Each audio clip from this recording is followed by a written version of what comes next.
Hello, everyone, and welcome to the Priceless Podcast. My name is Michael Sechen, and this podcast is brought to you in partnership with the European Forum of LGBT Christian Groups. If you just want to listen to the audio version of this podcast, you can do that through, I guess, almost any podcast application on your phone. So feel free to use any application you want and just type in the Priceless Podcast. If you want to support this podcast or the European Forum through a donation, you can find the info about how to do that also in the podcast description, as well as all the links that are connected to this episode. So today we're talking about LGBT health, mental health, and we have a new guest with us, and his name is Ade Adeniji. So Ade, welcome, and thank you for taking part in this. How are you today? Well, thank you for having me, Michael. It's great to be here. I'm looking forward to our conversation. I am feeling settled right now, and we'll see how that changes as we have our conversation. Well, I'm glad to hear that you're settled. I'm still settling in. I hope I'll just dive in somehow, but it always gets a little bit easier when we get going. So what would you tell our viewers and listeners? How would you introduce yourself? Who is Ade? Oh, wow. That's such a big question. That's such a big question. Where do I start? It's an interesting question because there is the visible, there's the invisible when it comes to who Ade is. There is the what's known, what's the unknown. There is the surface level, and then there is the deeper level stuff. So I guess in terms of surface, I'm a coach, I'm a group facilitator, I'm an organizational consultant, I'm a interfaith minister, I'm a spiritual counselor. I'm gay. I am of African heritage, Nigerian.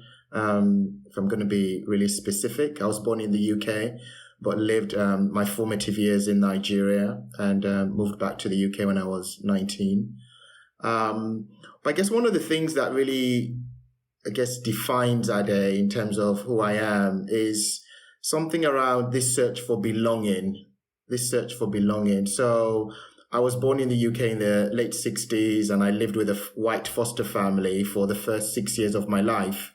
And I think that really started to question who I am, who am I in the grand scheme of things? Living with a white family, I think, was really the first time that I started to connect with this sense of otherness. And it's certainly something that was very much alive when I started to recognize I was gay as well. So I guess in response to that question, Ade is someone who is constantly questioning what otherness is and constantly, searching for his place under the sun. So are there any conclusions yet about, what this otherness is, about otherness? Did you come to any answers? The way that I see it is that it's an ongoing conversation. It's not a destination that needs to be reached. There are moments where I feel very grounded in my sense of self, and there are moments where I feel not grounded at all, where I feel like an other. There are moments where I feel this deep sense of belonging, deep sense of connection. And there are moments where I don't feel that. It's an ongoing conversation. But what I'm learning through the whole process is that it does start with me. The more grounded I am within myself, the more grounded I feel when I'm, in that external environment, personally or professionally. So I think it really does come down to self. I think when I was younger, when I first started this journey of actively looking for myself, I was looking for this place. I'm going to get to this place and then I'll belong. I'm going to be with this partner, then I'll feel this sense of belonging. I'm going to get this job, then I get this sense of belonging. I'm going to get to this high in my career, then I get this sense of belonging. And I'll get to this place and then it'll change. And so I'm recognizing that it's a moment to moment thing. It's an ongoing conversation. It's not a destination that is necessarily reached.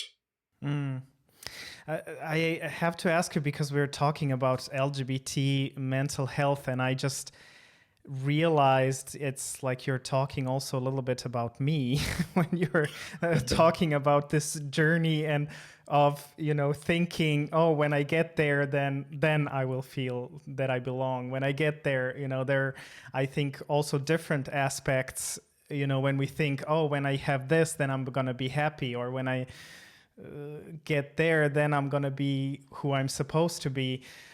So how does it work, or how much is that connected also with being gay? Is that something specific, or do you think it's just a human condition?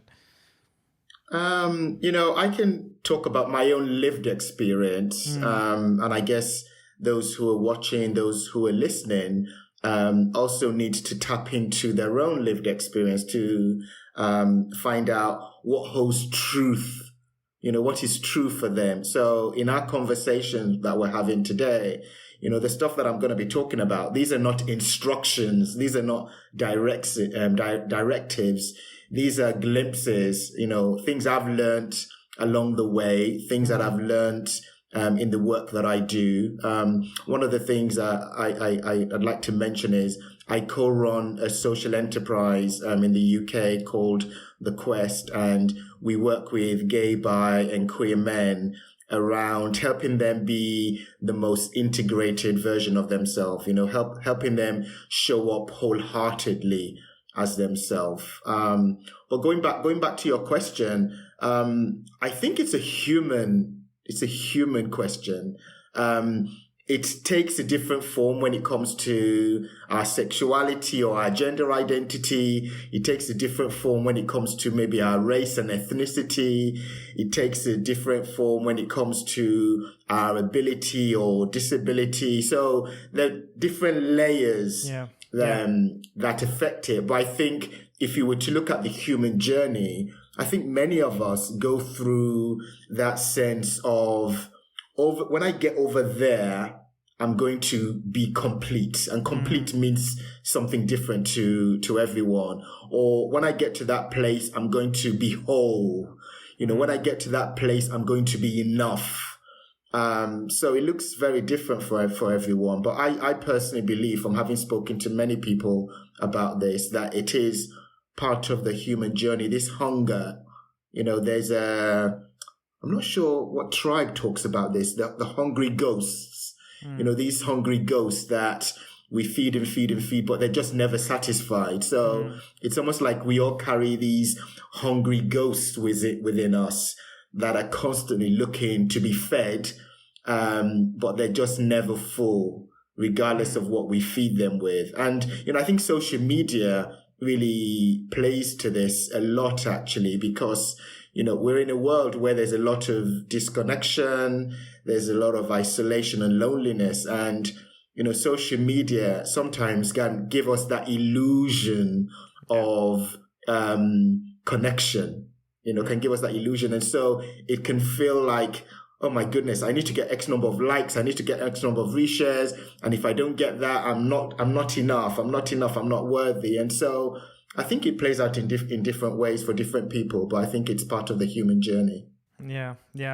And when you mention social media, I can also see how much of a role it plays looking at other people and thinking, look, they have it all, because that's all we see. We see this perfect people that smile all the time, but we don't often realize that it's only a small part of who they are and how they are, and we often don't see the real people that are behind those people who show up on social media. So yeah, and I love the image that you mentioned about the hungry ghosts. It's a beautiful image. But we're talking about mental health, and when we first met a few days ago to talk about this podcast and that I can meet you, we talked about misconceptions, and that many people, as soon as they hear mental health, the first they hear is actually mental illness or disorder or something. But what do you actually mean when you say mental health? So one of the ways that I describe it is my inner landscape. So, I believe that all of us have this inner garden that we need to tend to. Very much like we would tend to our physical stuff. So, we're brushing our teeth, we're taking showers. For those that have hair, they comb in their hair and all that kind of stuff. So there is the physical well-being, the physical health, but that psychological well-being in terms of what's going on beneath the surface is very often ignored. What's going on for us emotionally, what's going on for us mentally. And so for me, when I think of mental health, I think of well-being, mental well-being. I think of psychological well-being. And there is something around mental illness that we talked about when we spoke a couple of days ago, which is around the stigma that's attached to mental health and mental illness. There is a stigma attached to that. And with stigma, we have shame that accompanies that very closely. So for those people who might have mental health challenges, there can be a shame of not wanting to talk about that. So if I'm feeling low, maybe feeling depressed, there might be a part of me that's like, oh, I can't share that with anyone because I'm going to be judged, I'm going to be excluded. And then you bring in the gay stuff. It's like, no, I've already got so many things I'm struggling about. Now you want to talk about me being gay? I'm not going to talk about that, because sometimes, in years gone by, we know that people who were homosexual were treated as though they had a mental illness. That happened, by law in so many countries. Where people who were gay, who were lesbian, who were trans, were treated as though they had something wrong with them. So I think there are still people out there who still see those two things in the same, with the same eye, as it were. And there are still some people out there who might be lesbian, gay, bisexual, trans, who might have internalized some of that as well. I know I did for a very long time. I didn't come out till I was 27. I knew I was gay for my teens, but there was a part of me, initially was hoping to pray the gay away. I was very much embedded in a homophobic church. And one of the reasons I kept on going back to that church was, I knew it was a place where I could hide, like who would look for a gay person in a homophobic church? But there was also something around wanting to wake up straight, wanting to wake up straight. So when I think back to mental ill health, mental imbalance, not looking after that inner garden, I certainly was on that spectrum because I didn't really like who I was. Yeah. Unfortunately, like so many LGBT people who are going through this process.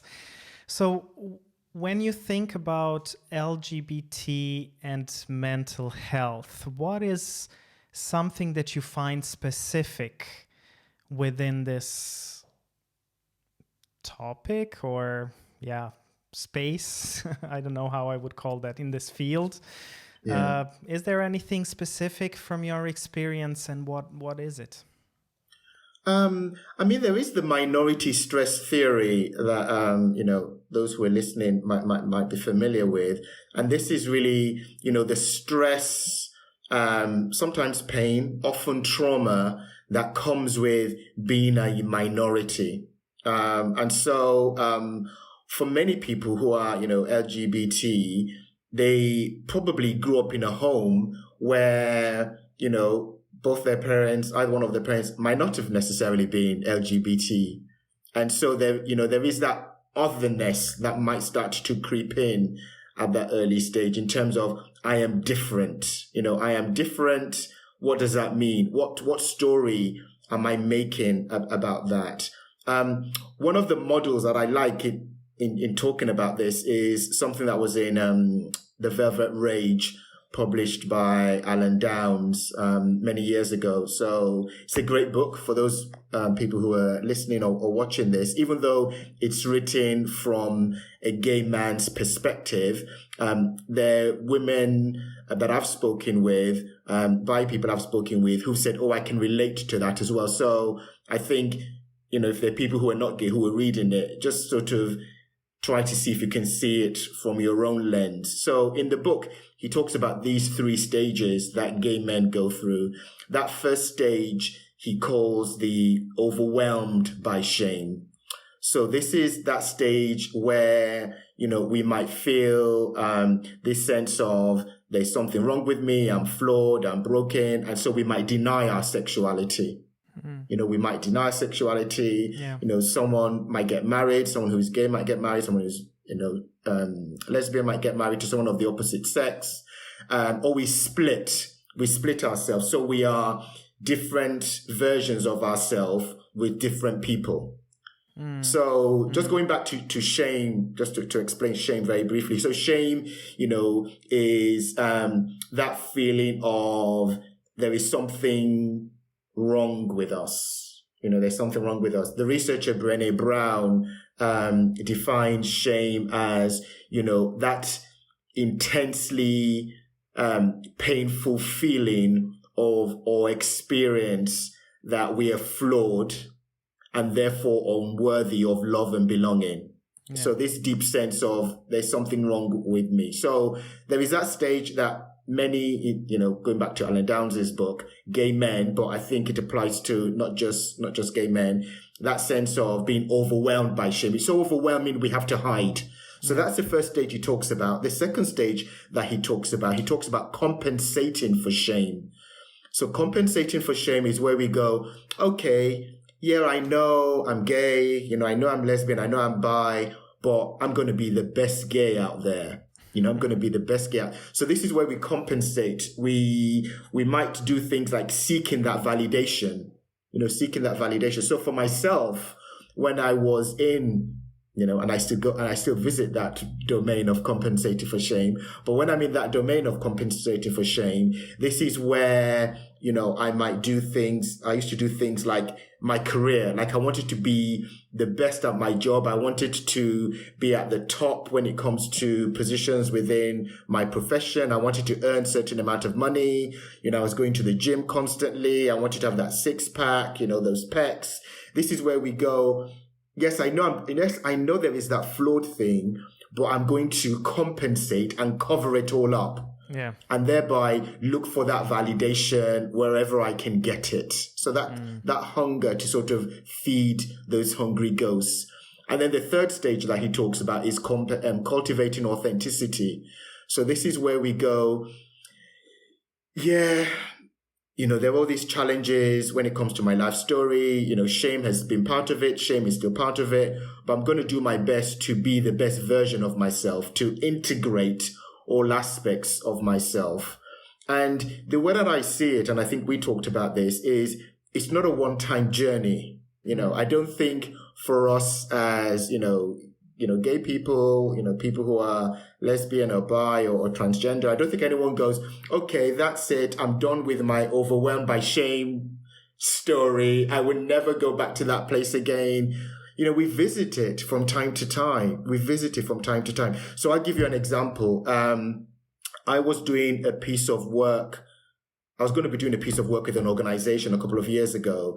And, they were interviewing me as part of the process. And I suddenly thought, on my LinkedIn profile, I think I talk about the fact that I co-run a gay organization.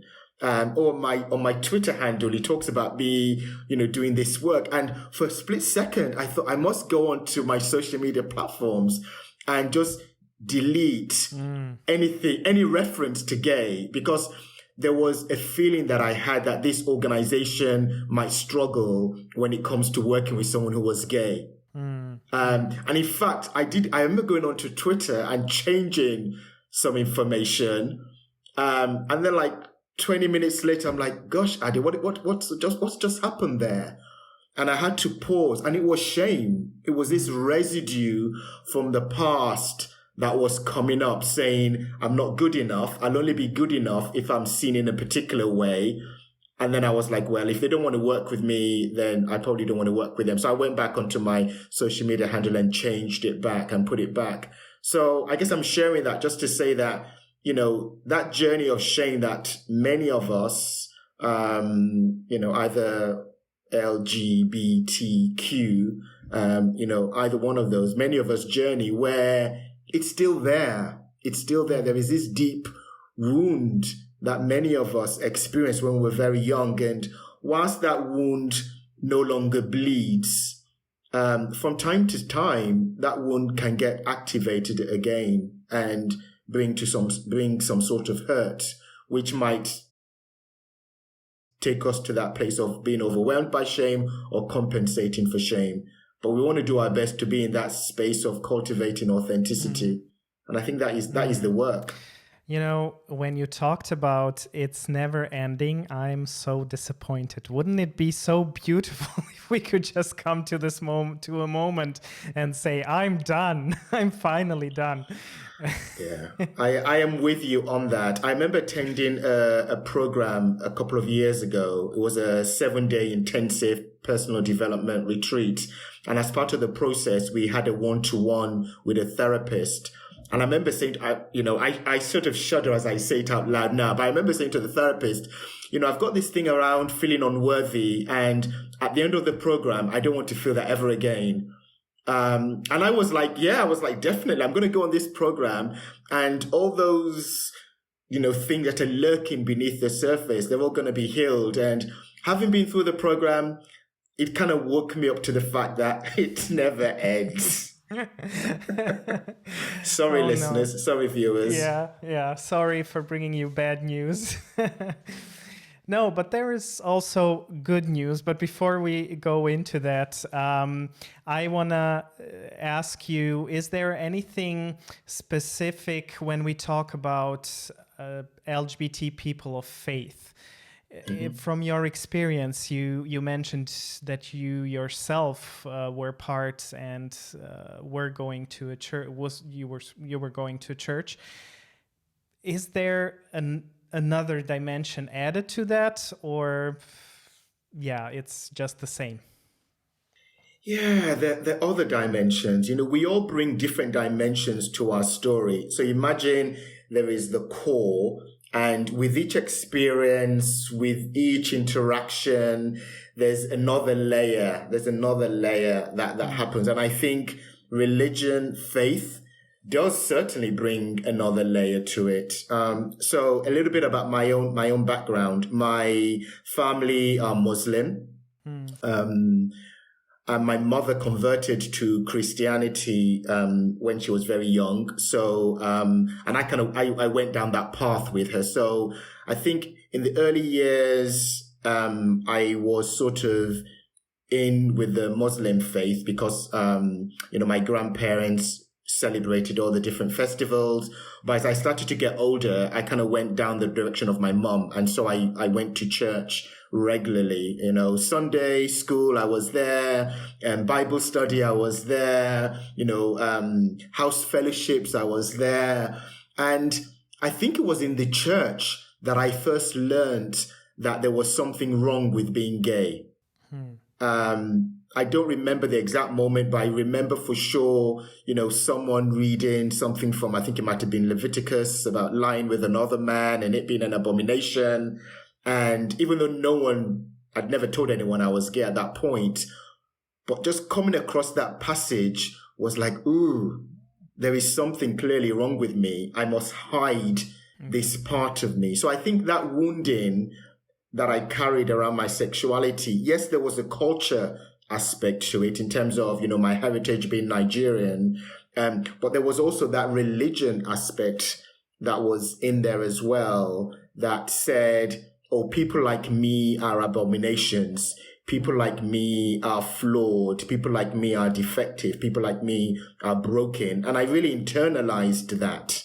And at the same time, one of the things that I got from church was a sense of community. Like I really loved that. I really loved going to church on a Sunday and being with everyone singing, these hymns and clapping and dancing and, going back to this sense of otherness that I carried, this wound that I had around otherness. When I was in church, it disappeared. And so the story I told myself was, well, when it comes to being gay, I can just bury that because I'm getting this otherness, I'm getting this sense of belonging from everyone here. And the older I got, the more I started to recognize with the fact that I wanted more.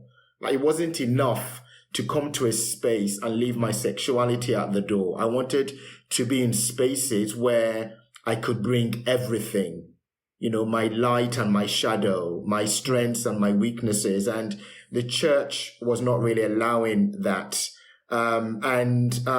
Speaking to so many people of faith who are LGBTQ, many of them share that story of mine around getting to that place of feeling, ooh, can I honor and celebrate my sexuality and honor and celebrate my faith at the same time? And I think many people are now starting to find ways to explore and integrate that.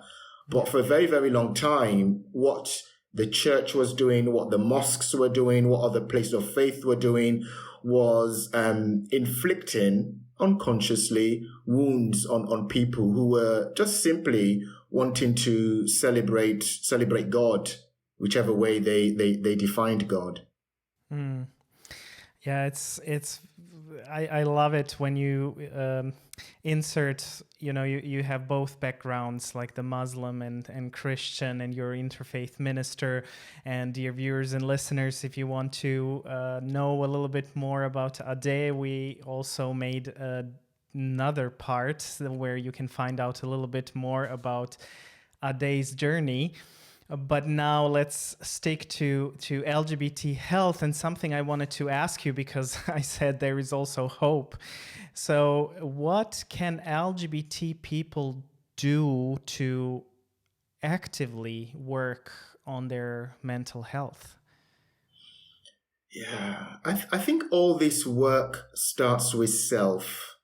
I think it really, really does start with getting to know ourselves better, getting to know the stories that have shaped us in terms of who we are, and, we could do that, starting off doing that with ourselves. It could be journaling to start with. If we have the resources, we could do that in therapy. We could do that in workshops. There are different ways of doing that exploration now, but ultimately, for me anyway, one of the things I'm recognizing, it's like having to explore the stories that have made me to be who I am today. One of the metaphors I often use is the fairy tale of Hansel and Gretel. So I'm sure many people listening, watching know that story, but paraphrasing, Hansel and Gretel, leave home because, like in most of these stories, there's the wicked stepmother who doesn't want them at home. So they leave home. And when they're sort of banished, they're sort of exiled away from home, they drop these breadcrumbs to help them find their way back home. Yeah. They drop these breadcrumbs to help them find their way back home. And the way that I use this metaphor is, for us as adults now, what we kind of need to do is try to find those breadcrumbs to make our way back home. And the way that I define home is that space. It's not a physical space. It's that space within ourselves where we feel we're enough. Because if you look at newborn babies know that they're enough. Newborn babies are not going, oh, my self-esteem is so low, or, I'm not worthy. Newborn babies, embrace and express that sense of wholeness, that sense of wholeness. So going back home, following those breadcrumbs back home is going back home to that sense of actually, as a human being, I am enough. As a human being, I am whole. As a human being, there's nothing wrong with me. But like Hansel and Gretel, a lot of those breadcrumbs are no longer there. Because what happened in the fairy tale, when Hansel and Gretel were trying to find their way back home, there had been birds, crows, all sorts that had eaten a number of those breadcrumbs. So for us as adults, we need to do the work to go, actually, how can I start to reconnect with those breadcrumbs? So breadcrumbs in this instance are the stories that have shaped us to be who we are.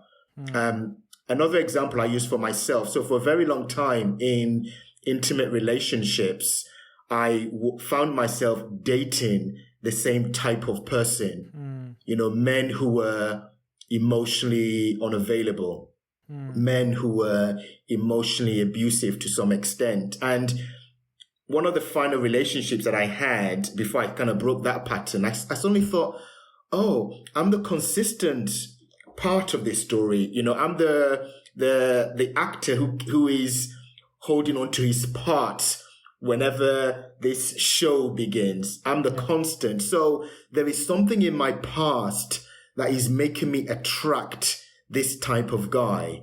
And so I was like, okay, I need to retrace that. So I just started to, things like looking at old photographs.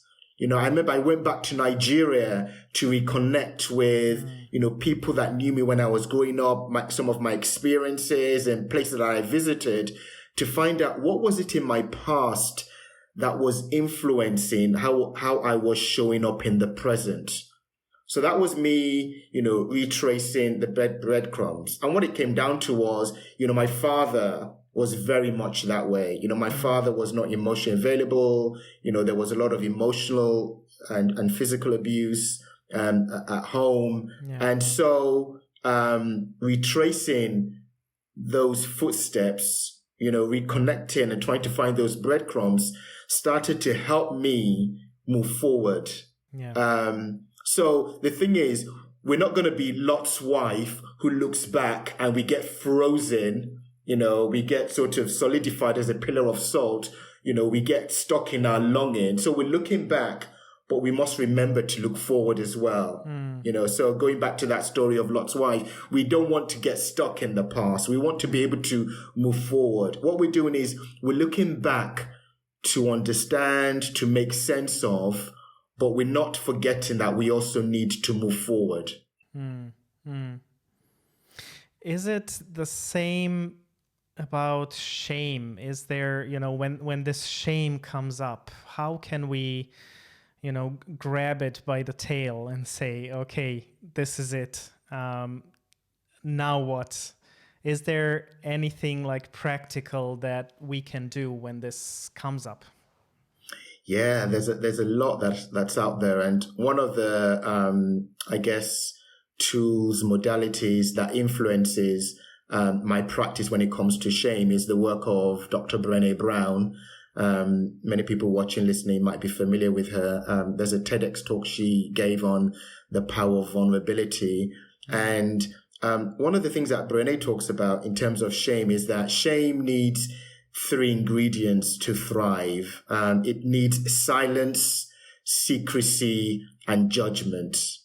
Silence, secrecy, and judgment. And so when those 3 things are there, shame is just going to grow and grow and grow. So, there's something there about breaking the silence. So one of the things I do in sharing my stories is really about breaking that silence.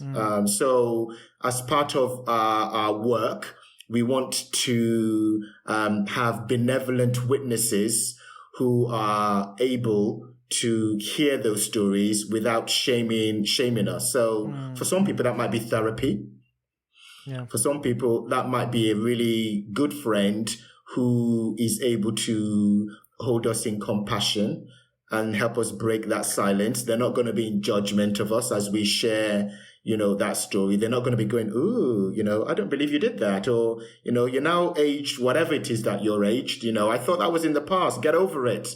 They're not, they're not doing that. And then the secrecy, we're just bringing it out into the open, bringing it out to the open. So I think navigating those three areas, those three ingredients is certainly one tool that can be used. And that's part of the whole shame resilience.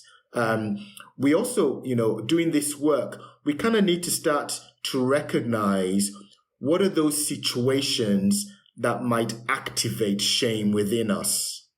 Like what are our triggers? So the way that I kind of see it is almost like shame is lying dormant and then something happens and it goes shoosh.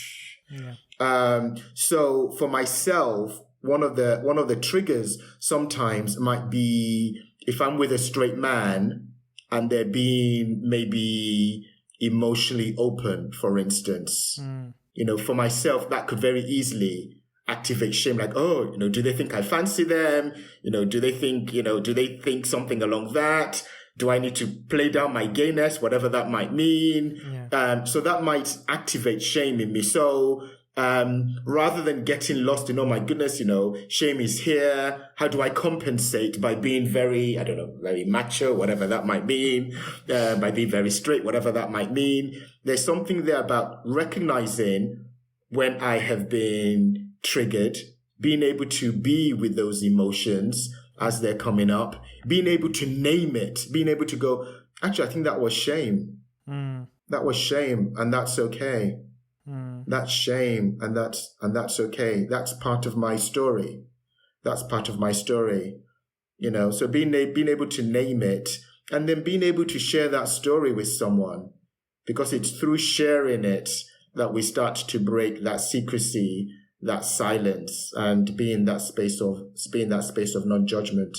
But it's always there. I think I often hear people saying, oh, but can I just bypass the shame? Can I just get rid of it? Can it just go?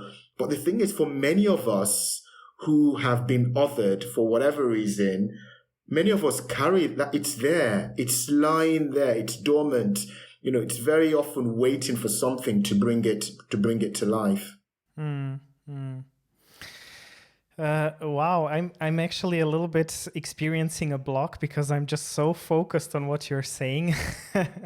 It's so interesting, and I love the images that you are sharing, and it's also an image that came to my mind is bringing things to the light. It's like things are always scarier when we don't know what we are touching, what we are holding, what we are feeling, until we see them, or we know what we are, even if we don't see them, but it's enough that we know what it is. It's easier than when we don't know, and it's scary. I remember this one game we played, where kids put hands into buckets where they don't know what they're feeling, and it's just like slimy spaghetti or something, and it's scary. They were screaming because it feels, we have all sorts of images. So I guess that's kind of the image that came. It's good to bring it to the light, and I guess that this podcast is kind of trying to bring one part of this, where people on one side share but also encourage other people to share. But always, as I said, as we repeat in this podcasts and what you said, it's very important to have someone that we can trust and that we know that someone's going to handle us with care. Yeah, I think that's really important. I think back to when I was in the process of coming out. I didn't really know that many people who were out, actually, but there was someone I'd worked with years before who I knew was gay, and I remember, this was late 90s, mid 90s, and I remember seeking this person out and just saying, is it okay if we have a conversation, because I just want to talk about what I'm going through in terms of coming to the realization that I want to live my life as an openly gay man, but I don't really know any other gay men other than yourself. And this person was there as a benevolent witness, listening to me. So even though I was feeling a lot of shame, because at that point I was still feeling that sense of, there's something wrong with being gay. This person was able to mirror to me that actually there is nothing wrong with being gay. There is nothing wrong with being gay. It's part of how you express in your humanity. It's part of who you are. And that's great. And so what we don't want to happen, which can very often happen sometimes in places of faith, sometimes in our family, when we step into the light with our truth, people go, ooh, you need to go back into the shadows. So I often hear things like, okay, someone comes out, someone expresses their sexuality or their gender identity, and they're being told, oh, don't tell so-and-so.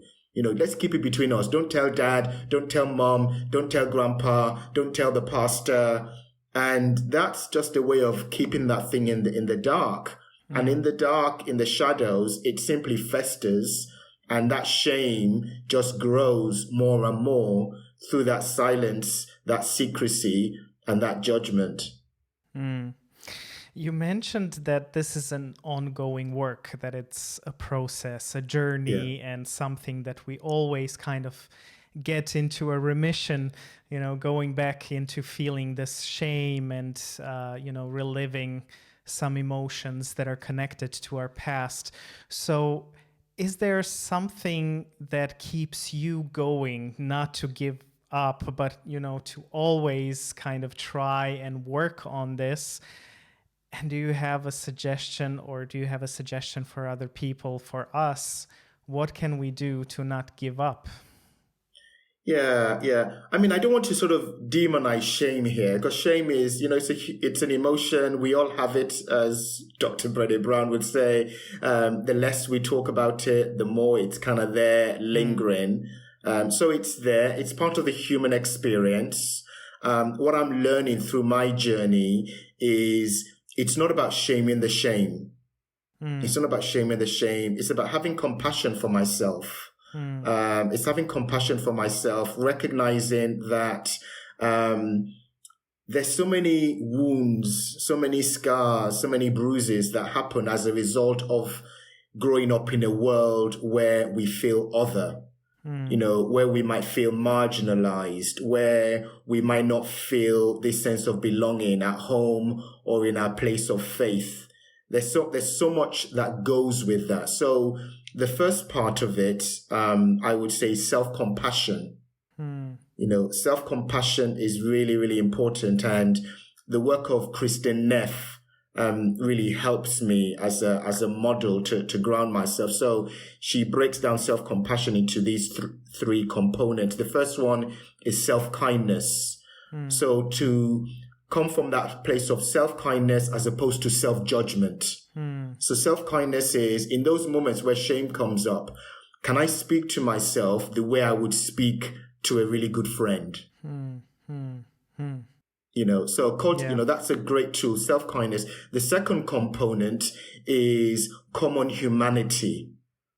So common humanity is, can I go into that place of going, this is part of the human experience? I'm not the only one going through this. There's so many gay men, bi men, lesbians, queer people who are going through a variation of this experience. So common humanity, recognizing that as opposed to being in a place of isolation. Oh, this is only happening to me.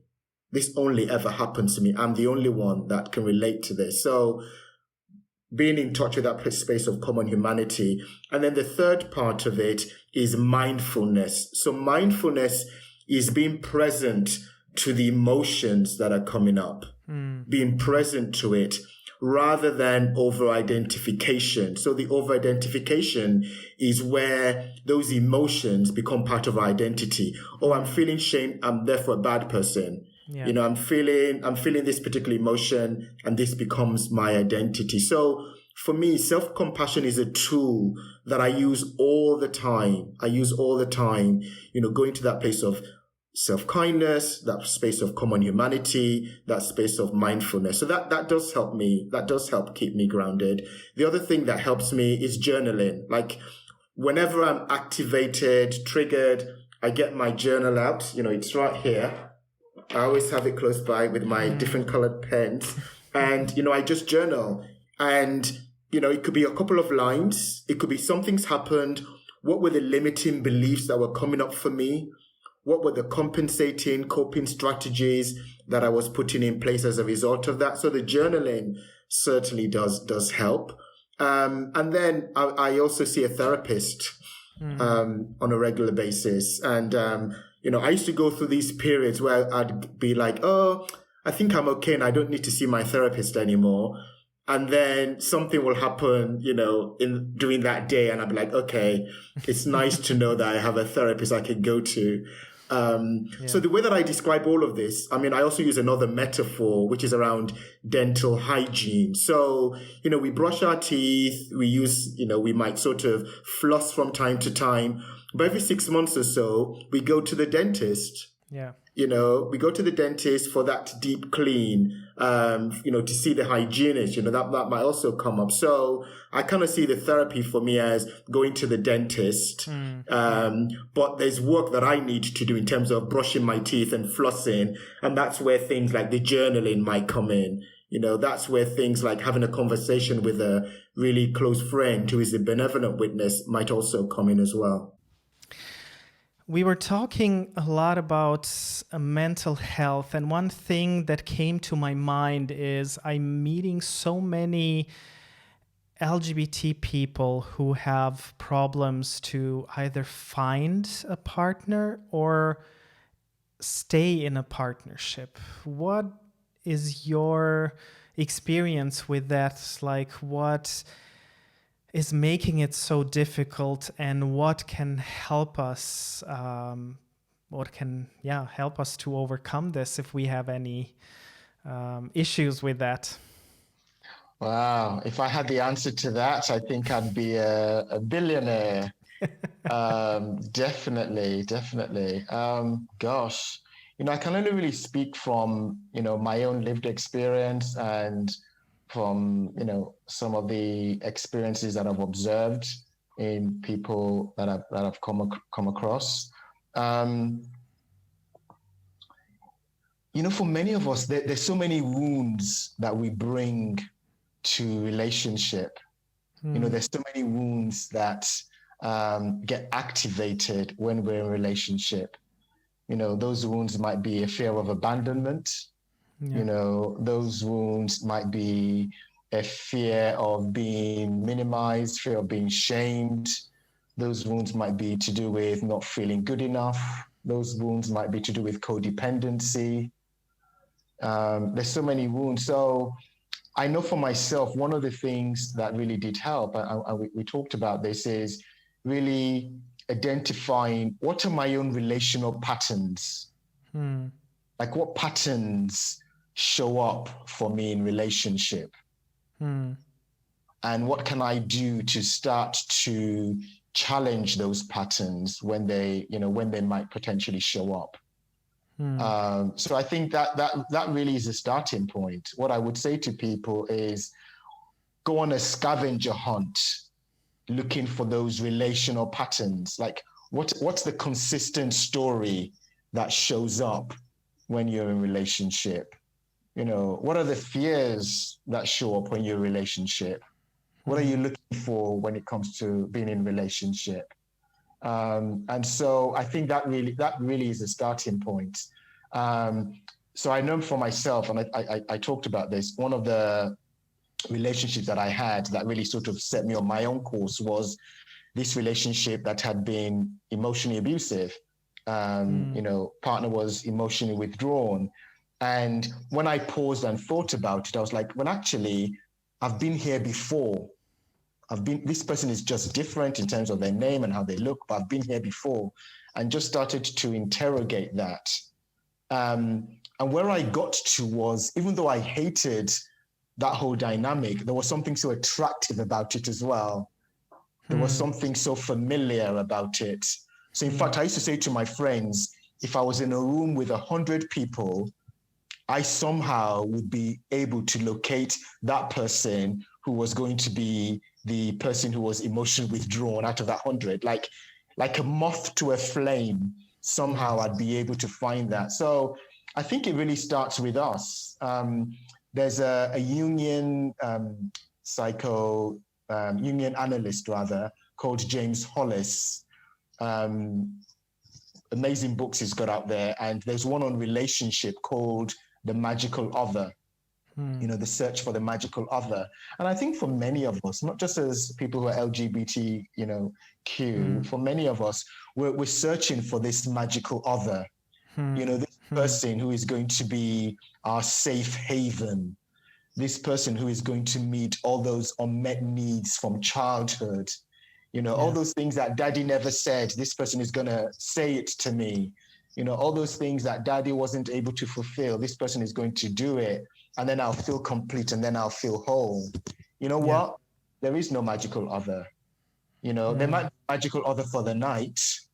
There might be a magical other for the week, but there is no eternal magical other. There is a magical us. We can try to be that magical us. But I think for many of us, we need to wake up from this spell, this enchantment of the magical other. Because that can play out in different ways. I meet someone, I think they're the magical other, and then they do something. They do something. They don't flush the toilet, or, in fact, I remember when I was on my search for the magical other, there was this guy I was dating, and I remember he woke up one morning to go out and buy groceries for breakfast. And by the time I got out of bed, there was breakfast already made. And I sat down and I went, I don't eat white bread. He bought white bread. I mean, this guy got out to make this, he made this amazing breakfast. But it's like, please, get it right. Get it right. He put white bread before me. I want brown bread. And so these are some of the things that can come up. It's like someone pops up and that person is being themselves, being authentic, but we go, you don't quite fulfill that need, so I'm off to find another magical other. So we go from pillar to post, from one thing to another, constantly searching. So my short answer to a very long answer is start with ourselves.